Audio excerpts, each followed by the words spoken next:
ছোট ভাই তোমরা কেমন আছো? আলহামদুলিল্লাহ ভালো আছি। মানে তোমার তো রানিং স্টুডেন্ট নাকি? জি। কে কোন ক্লাসে পড়ো? আমি 4-এ পড়ি, ক্লাস 4। ক্লাস 6। ক্লাস 10। আমি তোমাদের সবাইকে একটা প্রশ্ন করব। যদি প্রশ্নটি অ্যান্সার সঠিক হয় সামান্য পুরস্কার দেওয়া হবে।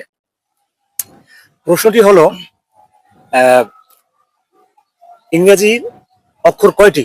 26টি। 26টি। 26টি। ইংরেজি অক্ষরের বির পর কি হয়? ডি। বির পর কি হয়? No, no, no, no. ওর পর কি হয়? ও। আর Oh, no, no, no. জেডের পর কি হয়? জেটের পর জেটের পর Y. No, no, no, no. যদি ছোট ভাই অ্যান্সার সঠিক